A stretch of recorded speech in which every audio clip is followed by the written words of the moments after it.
Here's part two. So come here, little chicken. Let's have a talk.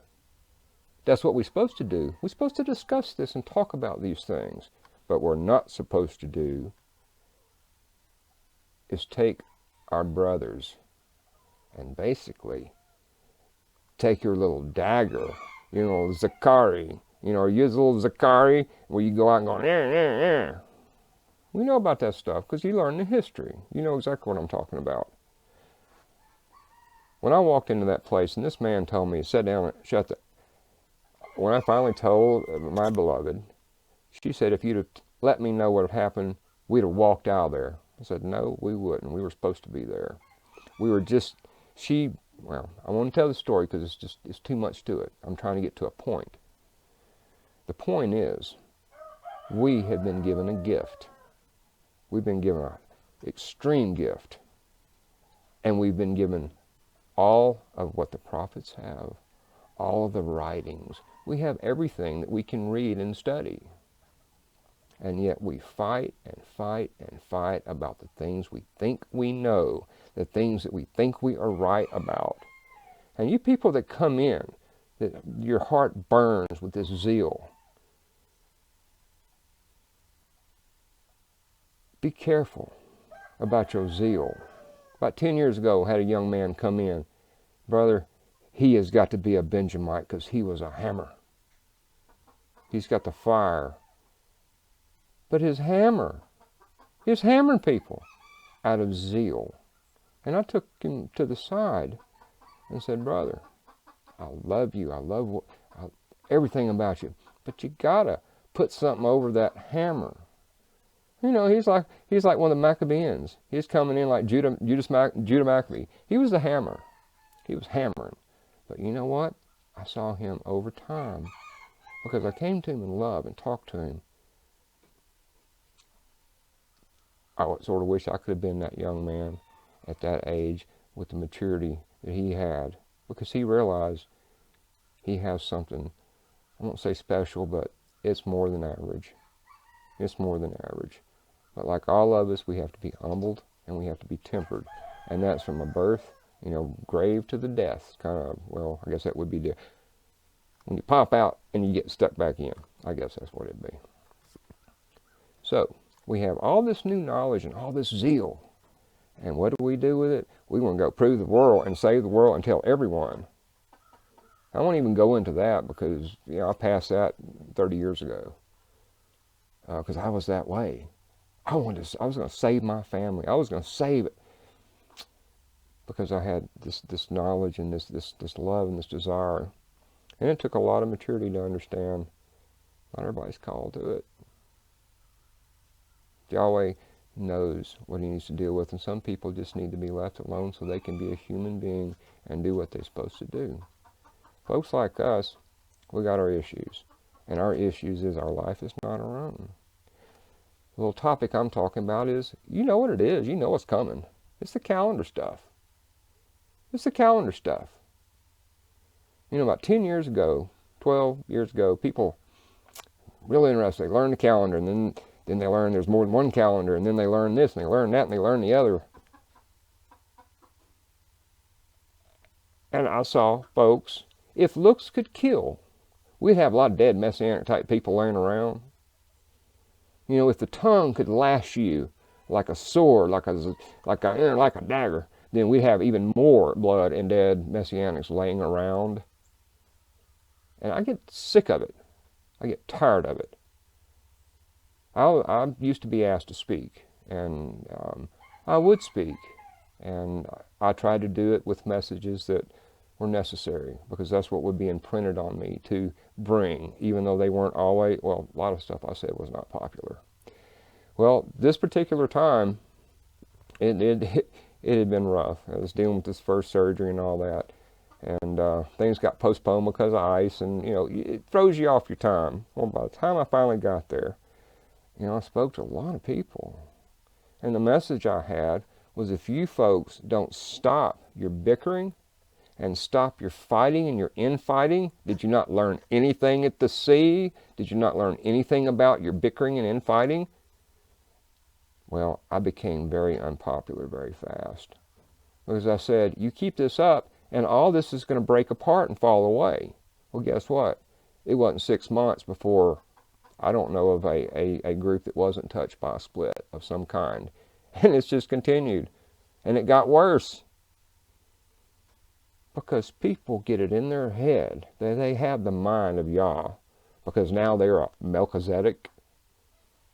I'm under. You know, my king, that's what his position was. And believe it or not, these positions did not come specifically from Hebrew that we know of. And it was one of those things that Yah said, you ain't doing this. This is bad. You know, David had little issues with that and some various problems. These were things that actually king-priest concept came from Samaria. It's one of those places. Akhenaten, I guess he was probably considered a king-priest, or the Aten, where he sort of took things.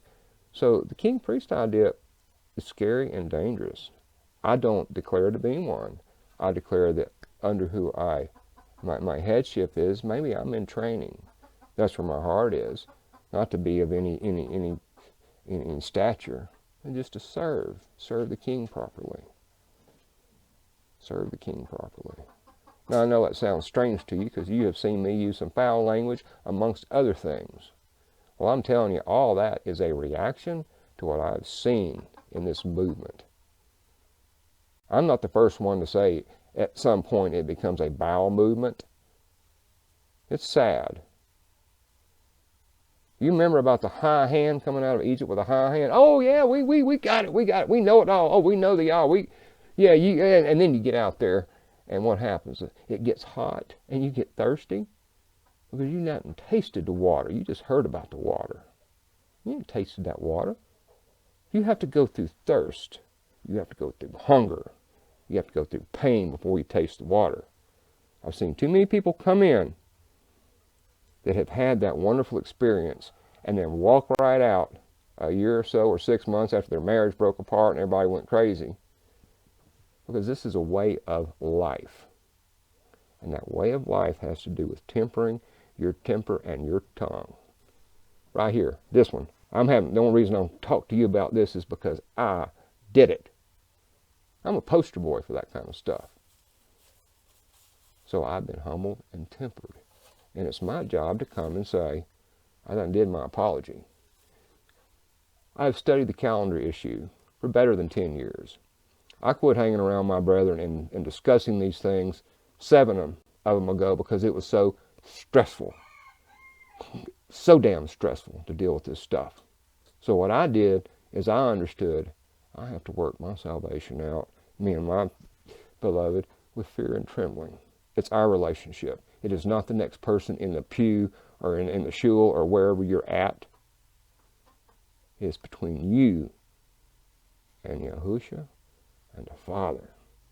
And I know you may not like what I say because I say Yahweh sometime, and I realize if I say Yeshua, it's a feminine. You people quit arguing over stuff you don't know. You weren't there. Because the important part is the heart. And the heart of his Torah, the heart of his instruction, is to love. You're a child. You're not expected to think like him. He said you wouldn't. And I've seen nothing but this, I want to be a god or a god king priest in my house. That's all you can do in your house. And your wife is probably going to leave you because of your actions. I know there's at least 5 different calendars. I keep one. But you know what? I didn't go listen to somebody to decide what I was going to do. I went back to the scripture and I studied and I prayed and I begged. This is the kind of stuff that will tear your world down, because people will fight you.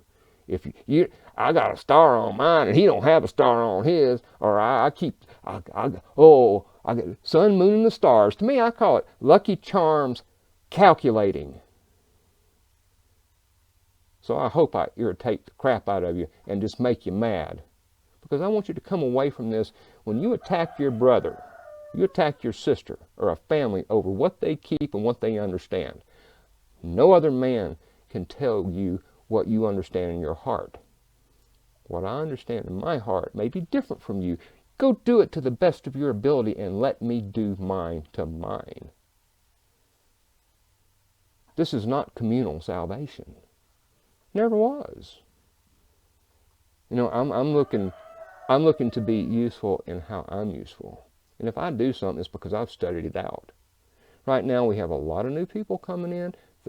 And you can see when things get bad, like after 9/11, oh, people come in. And then they go out. They come in, they go out. I've seen these cycles. It's the only reason I think I have any voice to speak about it. I've seen the cycles. And we got to be real careful because the cycles are really, really ratcheting up. They're really ratcheting up. So the best thing that we can do is prepare our hearts and our minds. We were warned about attacking our brother, about what days, what they deal with. And I know a lot of people, I say, well, that was, you're dealing with the pagans. And that. No, you deal with your business. And you let the other person deal with their business. And you pray for them and you respect them for what they do. Because it ain't you. And I ain't either. But you know what? I don't care anymore. I've dealt with this a long time, and I'm tired of seeing people hurt each other and say that they're doing it for Yahusha, or they're doing it for Yahweh, or Yahovah, or Yahuwah, however you want to say it. So learn something this day. Keep your comments to yourself. If you have a relationship, you go take care of your husband relationship. It ain't my ordeal. So, anyway, I told you I'd have to pre-apologize. This is a passionate subject for me. I look for the kingdom. The kingdom is all I have. It's all I have. It is my hope. It is my dreams. And I'm going to work it to the best of my ability. So when you see me doing, Coach Catfish, and doing what I need to, it's a reflection of what I have seen in this faith in Yahweh's people. And I'm one of them. But because I'm a mirror, I have to show what I see.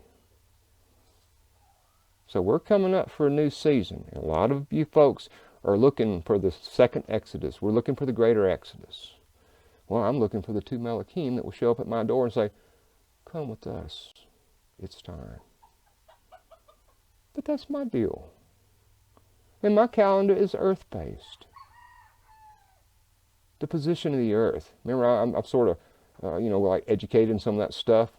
Now, one of my most dear sisters, I used to speak at the shul where her husband was at.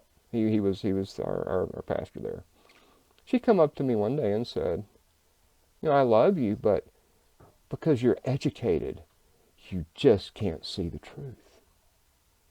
And then when Rob Skiba showed up, I had another brother wanted me to come there with him to debate Rod Skiba on the Pizza Earth thing. And I'm like, are you joking? Are you kidding? I will not waste my energy on the crap that our people have seen. They see a little shiny object and they're like a crow and they go over there and pick it up, take it to their nest, and they try to brood it, make it hatch. You can't make a safety pin hatch, crow. Anyway, I hope that this touches you somehow. I hope it makes you angry enough that you just stop and think what's really important. The love of each other. People are different. They're called for different things. It's a different way of thinking. Stick around. Ask questions. Y'all are in my prayers every day, every night.